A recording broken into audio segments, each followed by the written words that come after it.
Puri ng Diyos, puri ng ating Panginoon. Totoo bang mahirap sumunod o maglingkod sa Diyos kung mayaman ka? Meron akong kilala dito sa Amerika na laging hinihintay niya na merong sales. At pag may sales, bili dito, bili doon.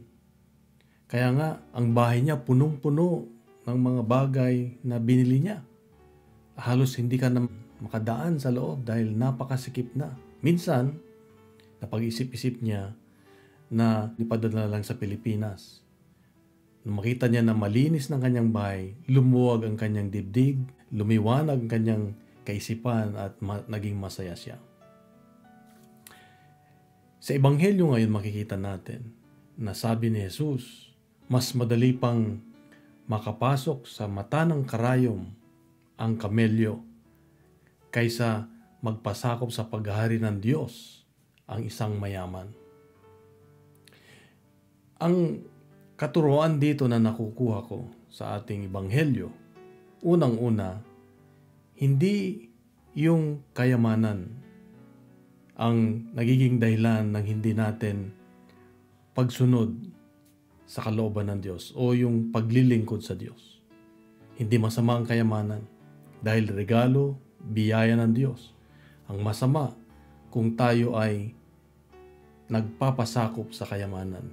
Sabi nga ng isang author, the tragedy is not having riches, but letting riches own us. Ibig sabihin, tayo ay inaalipin ng kayamanan. Yun ang masama dahil wala nang magawa ang Diyos sa buhay mo dahil puro yaman na lang iniisip mo. Pangalawa, pag marami kang daladalahin na kayamanan, mga iniisip na dapat mong proteksyonan, hindi mo na maalala ang Diyos. Kaya nga mahirap maglingkod sa Diyos kung lagi mong iniisip o lagi mong dala ang maraming bagay sa buhay mo. Kaya nga, yung sabi nga yung mas madali pa yung kamelo pumasok dun sa mata ng karayom. Ngunit ang paalala ng Diyos sa atin ay, kung hindi ang mga bagay na ito ang nagkokontrola sa buhay natin, ay malaya tayong makakasunod sa kalooban ng Diyos. Malaya nating nararamdaman at nakikita ang paghahari ng Diyos sa buhay natin. At ano ang kapalit?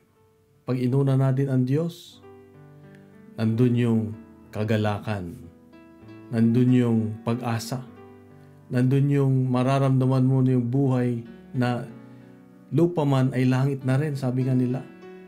Kaya huwag nating bigyan ng pansin yung mga bagay na pinagkalob ng Diyos sa atin na silang magkontrola sa buhay natin.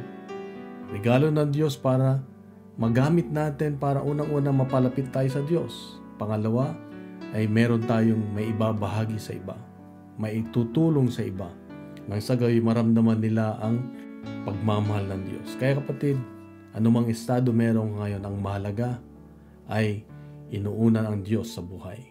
Mayaman man tayo, pero mas mahalaga pa rin ang Diyos. Inuuna pa rin ang Diyos. Hindi man tayo mayaman, pero hindi natin dapat inaasam o iniisip yung mayamang-mayaman na nagdadala na sa iyo ng kalungkutan, kundi ang Diyos pa rin palagi ang una sa lahat na siyang nagbibigay ng tunay na kapayapaan at kagalakan sa buhay. Kung nagustuhan po natin ang ating reflection ngayon ay ibahagi natin sa social media. Mag-comment din tayo sa ibaba kung paano natin na nararanasan ang pagmamahal ng Diyos. At punuin natin ng good news ang social media at gawin nating viral ang salita ng Diyos. Sa mapagpalang araw sa iyo at sa iyong mga mahal sa buhay. God bless and God is good.